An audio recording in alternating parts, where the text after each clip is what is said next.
Welcome to another edition of Our City. I hope everyone's staying warm and dealing with the snow, and soon spring is here and we'll be moving away from the snowfall that occurred a couple of weeks ago. On Wednesday, March 22nd at 11 o'clock in the morning, I'm going to visit with Mr. Prybush's class, his third grade class at school number 12, located on McGee Avenue.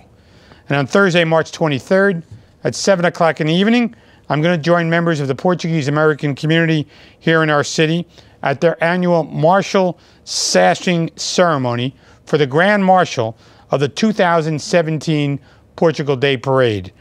This will be held at the Portuguese Instructive Social Club located at Route 1 and 9 and Grove Street in our city. On Friday, March 24th at 10:30, I'm going to join the Leaguers on East Broad Street, also known as a Head Start program, at 1189 East Broad Street, where I'll be reading Dr. Seuss stories to the Leaguers that day. And later that evening, around 5 o'clock, the Elizabethtown Gas Company will have their Youth Art Month Awards ceremony. It will be held at Liberty Hall Museum, located at 1003 Morris Avenue in Union. And on Saturday, March 25th at 10 o'clock, I'm going to attend the Elizabeth Public Library. Will have their third annual Maker's Day at the main branch. A lot of young people come by with their own inventions. They make it there. The library is located at 11 South Broad Street. This event will help encourage residents to explore new, interesting opportunities for community-wide education, entrepreneurship, and hands-on training. For more information, please call the library at 908-354-6060. And following that event, around 11 o'clock in the morning, I'll be the grand opening and ribbon cutting of the newly renovated soccer field and t-ball fields at Canal Field, located in North Elizabeth at 1147 Fanny Street. And on Sunday, March 26th at 9 o'clock in the morning, the Mount Teeman AME Church is going to celebrate their 50th anniversary here in the city of Elizabeth, and they're going to have a reenactment walk ceremony, which will begin at Elizabethtown Plaza and end at the Mount Teeman Church. If you need more information concerning these events or any other events, please call our Public Information Office at 908-820-4124. Please stay with us after these messages, where I'm going to be joined by the member of City Council from the 5th Ward, Councilman William Gallman.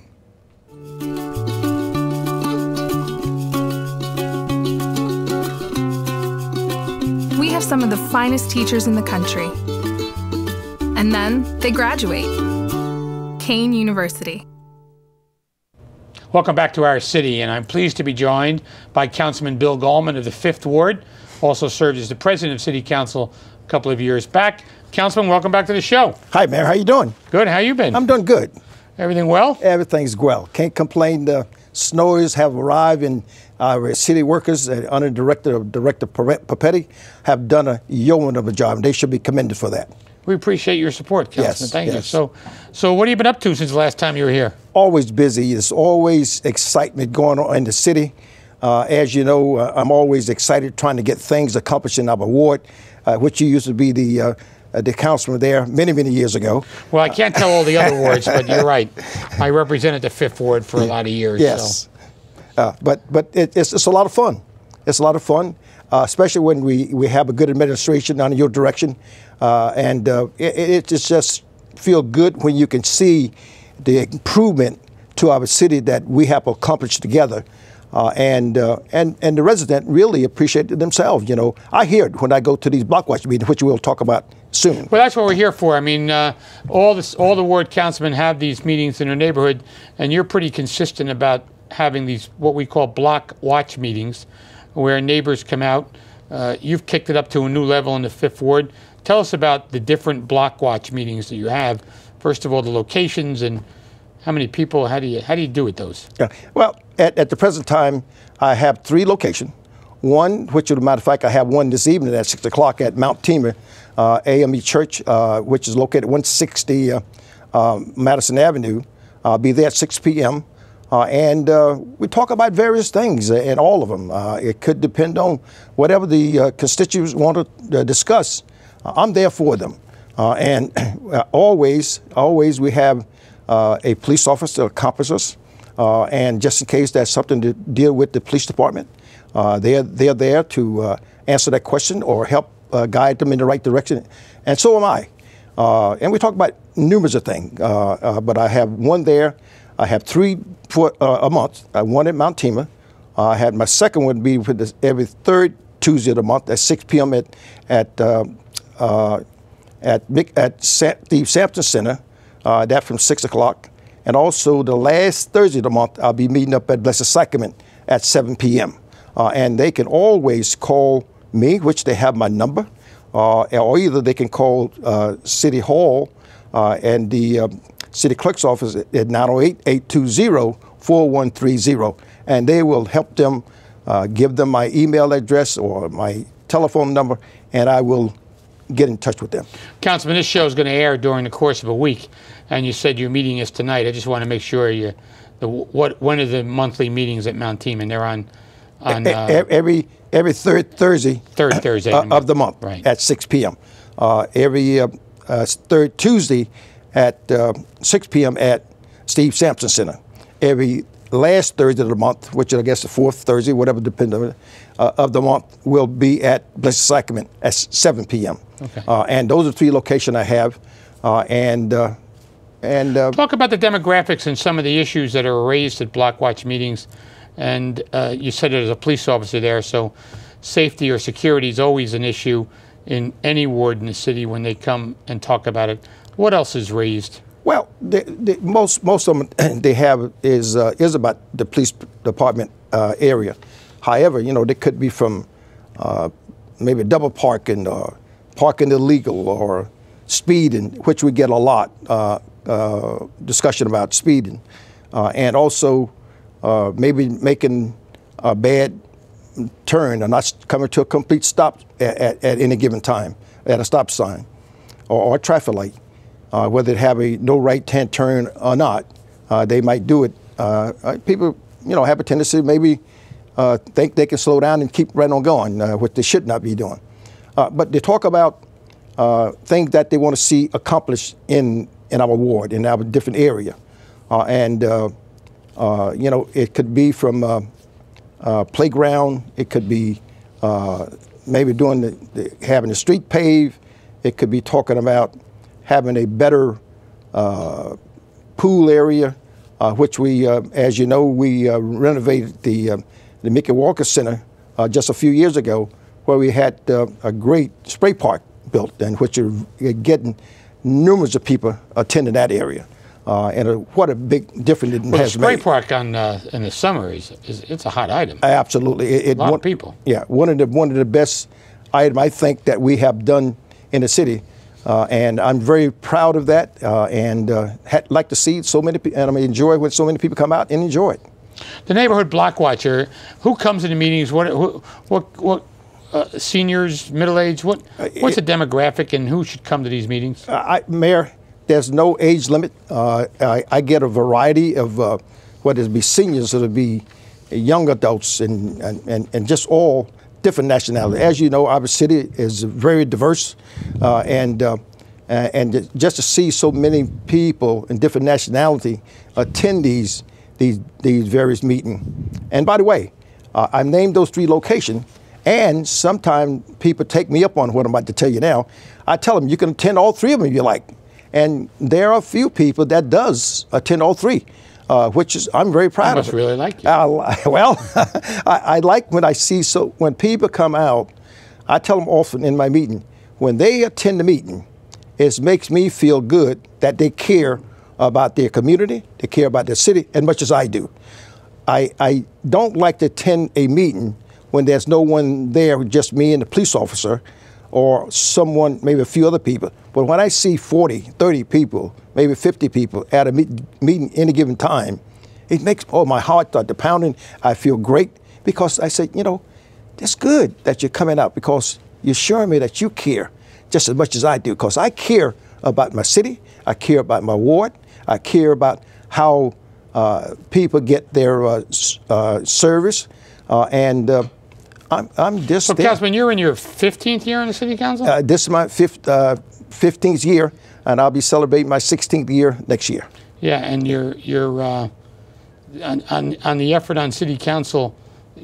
I announced in the beginning of the show we're going to cut the ribbon up at Canal Field. We're transforming that. Yes. Tell us about your thoughts.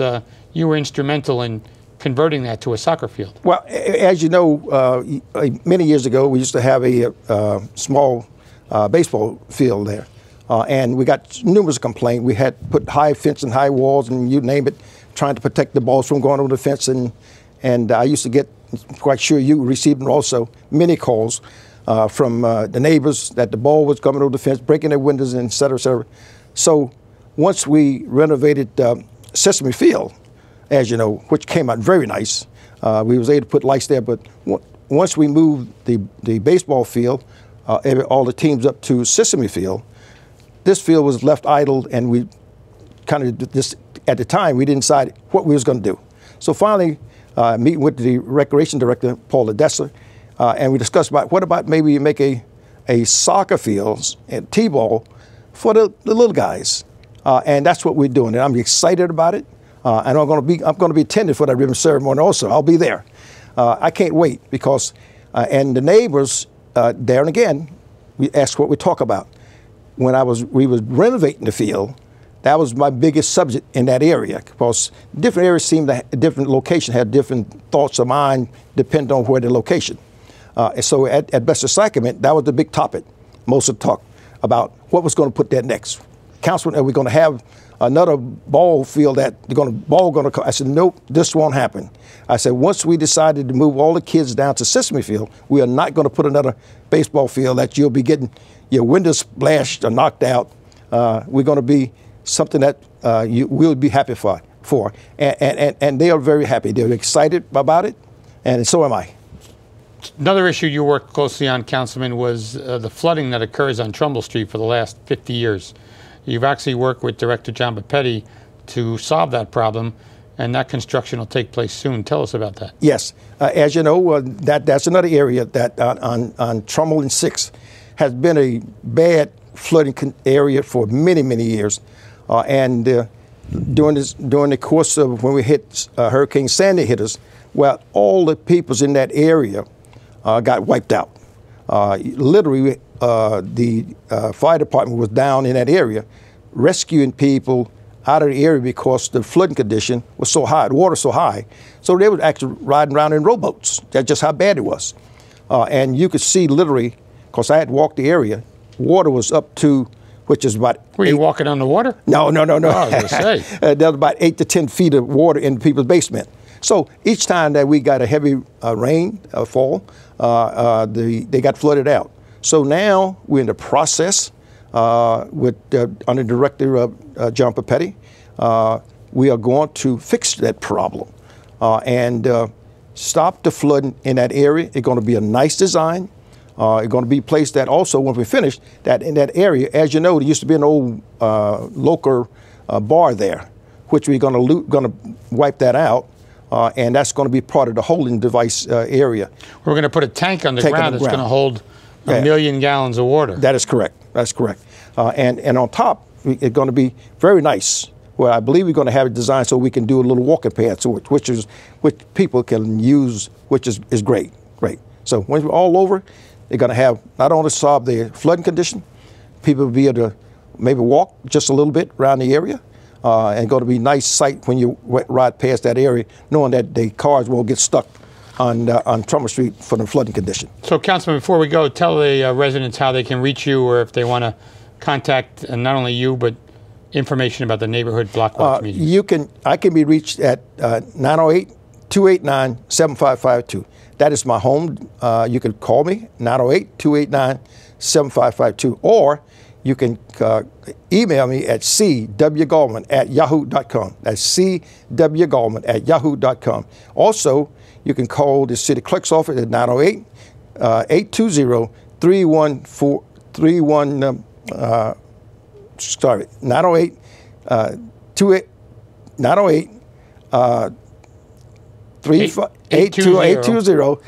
4130. There you go. 4130. I'll help you out there, Councilman. I want to thank you for taking the time to join us on the show, and appreciate all your good work that you're doing for the 5th Ward. Yeah. Thank you. Thank you. Thank you, Mayor. For Councilman Bill Gallman of the 5th Ward, please stay with us after these messages. Back with more on Our City. We're an American original. Dependable, historic, nuanced, with all the comforts of home, even when you're just visiting. So we're celebrating for all that we've left untouched and all that we've changed. A place where the past meets the future. So consider this your invitation. We've been celebrating here in Elizabeth for 350 years, and we're just getting started.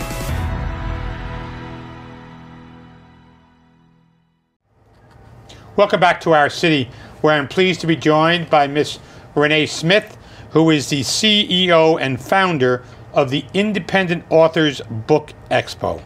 Renaee is the CEO and organization that helps independent authors like herself promote and publish their works, and the founder of Independent Authors Book Expo. Renaee, welcome to the show. Thank you for having me, Mayor. So you haven't been on the show before? This is my first time. So tell us a little about yourself. Okay, so I'm born and raised in Montego Bay, Jamaica, and I moved to the United States to further my studies, obtain a master's degree, and then I moved to New Jersey and settled in Roselle. I'm an entrepreneur. I'm an author, as stated. I have 5 published books, 3 children's books and 2 cookbooks, one of which won an international award for the best first cookbook for Jamaica. I'm an entrepreneur. I'm a wife. I'm a mother of 3 boys, and I'm a Union County resident. Thank you. Well, thanks for coming. Thank you told me an interesting story before the start of the show that you liked your maiden name better. It was Pierre. Perrier like the water. The water, not Perrier like the water. Yes. And now you went to Smith. Yeah. So bland to be in America, right? Oh boy. My husband's gonna have my neck. So, an accomplished independent author, and are you working on any new books now? Yes, so I'm working on my 4th children's book, and it's the 3rd book in the Freddie series. My books are usually, this one will be about helping others. A lot of my books, what I try to do is I hit 3 points to entertain, to inform, and to inspire. So all my books, my first book is about composting, my second is about perseverance, my third is about the homeless, and my 4th, which I'm working on, is about helping others. So what do you think the age group is of the children that are reading these children's books? It's really good for all ages, but my main target area is ages 5 to 12. Okay. Yes. And one of the events that you organize is a poetry event for the community. And tell us a little bit about the 2nd annual Poetry, Pastry, and Punch. Yes. That sounds interesting. It is. You got to get pasta in there, though. I've got to slip another P in there. You got to slip another P in to get pasta. The poetry event started last year out of a need to bring the arts to the community. We want to have poetry events. We want to have the community really involved in hearing poetry, the spoken word. You don't have to leave your community to get that kind of entertainment. And we have a lot of local poets who are able to entertain us and keep us engaged. They have a lot to say, and they really want to share their works with us. So, you know, we have the poetry, and then we also have an entertainment, aside a musical guest, and then we have the pastry and the punch. So now, is the poetry original works, or are they saying poems of noted authors? No, they're original works from these poets. Okay. Yes. And do you find some of them really good? Oh yes, they're really good. You know, and it's very thought-provoking. It's very stirring. Your spirit is lifted sometimes when you listen to some of the poems that these poets recite for us. So when and where will this event take place? So it will be held at the Abraham Clark High School on Saturday, April 8th. From 5 p.m. to 8 p.m. The tickets are adults $7, $10 at the door, $3 for children, and $5 at the door. Is it open to everyone? It's open to everyone. Everyone is welcome to come. Last year we had a poet come all the way from Maryland to perform. So our reach is great. Our reach is great. So it must take a lot to stand up there and read poetry. It does, but you know, after a while, some people, you get your nerves out. You know, last year we had 2 poets from Elizabeth performing as a mother and daughter, and they were, you know, a little nervous. But once you get out there and realize that the audience that you are performing for are just excited to just hear your work, you kind of calm down. So anybody famous showing up? Besides you? We have a lot of up-and-coming artists, poets, and we have a few we have James Ellerby. He's an up-and-coming poet from Rahway, New Jersey, and we also have a political poet coming from New York, Oscar Sanders. So we're really excited to have these poets be a part of, grace our stage. And the age range is wide. We have high schoolers as well as seniors performing at our event. Now, do the poets take questions? Because sometimes a poem could be interpreted different ways depending on the ear of the beholder. I'm just curious.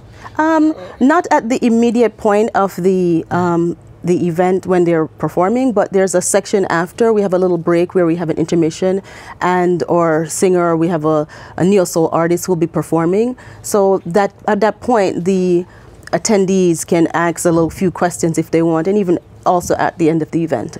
So if people are interested in performing or reading a poem or learning more about the event in any way, is it too late to sign up? No, we're still taking, we got calls this morning about people wanting to perform at the event. You can visit our website, IABX.org, or email us at IABEX@hotmail.com. So we're definitely looking for, Now, do you screen the poems ahead of time, or you rely on the folks to have good judgment in the poems? Well, it's a family-friendly event. Okay. So that's the first thing. It's a family-friendly event, and we let the authors, the poets know. But the other thing is that we tell them there's no profanity. We want it to be clean. The theme this year is Make Me Laugh. So we just wanted to a nice, clean event where you can bring your family and just enjoy yourself. So tell us, any other events coming up that you're...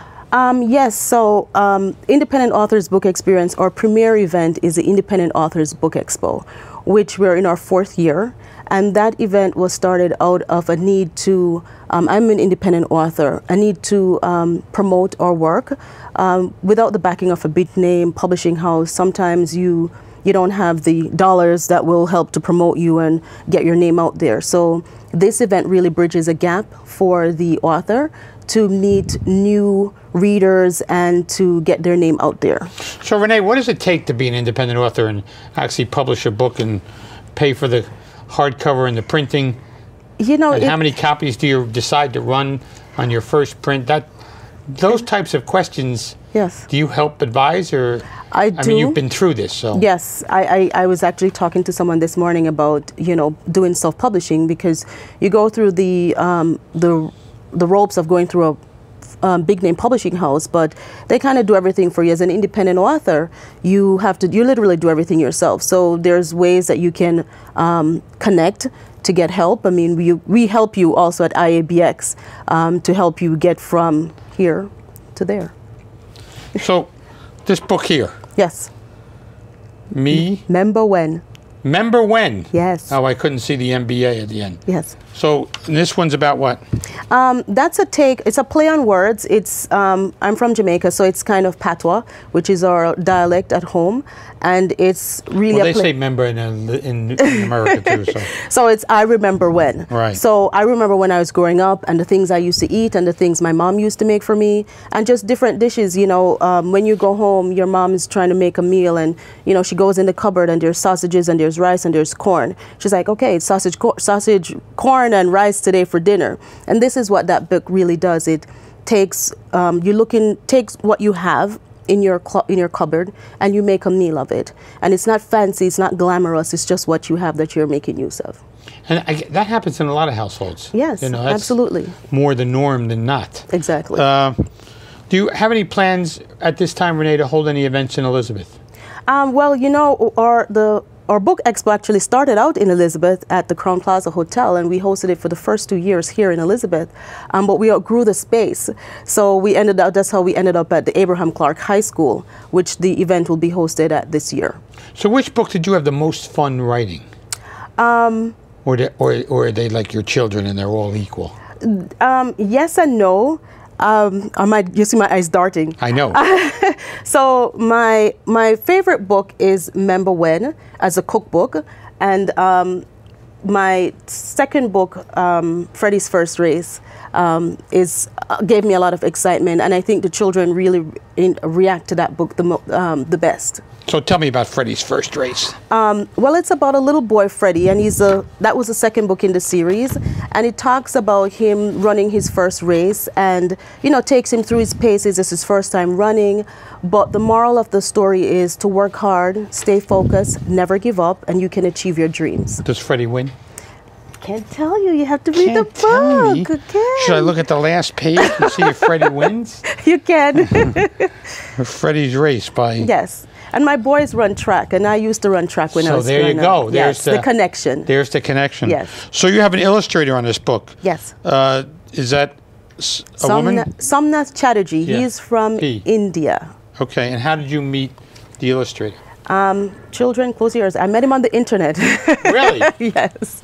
Yes, I did.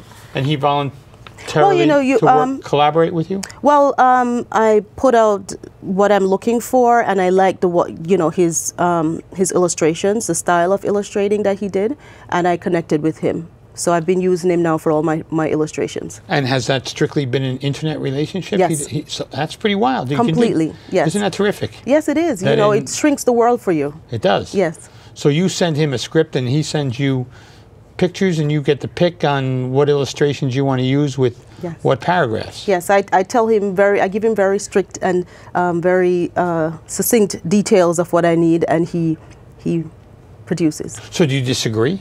Absolutely. You do? Yes.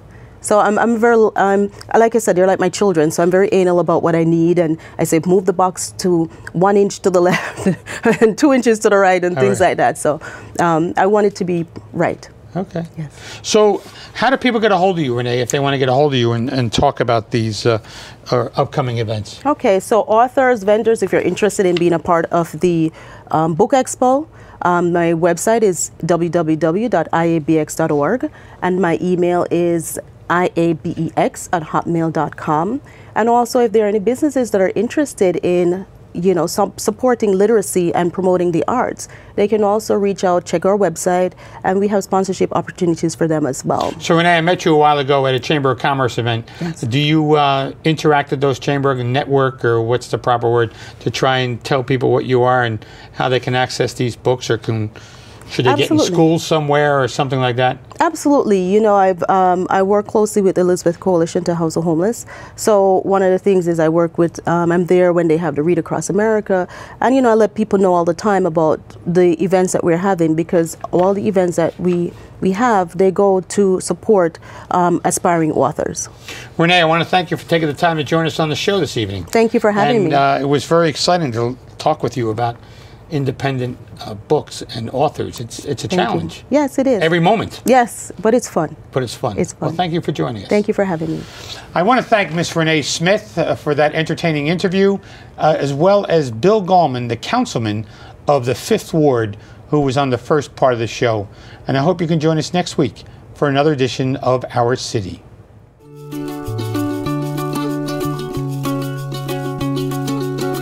We're creating tomorrow's jobs today. Kane University.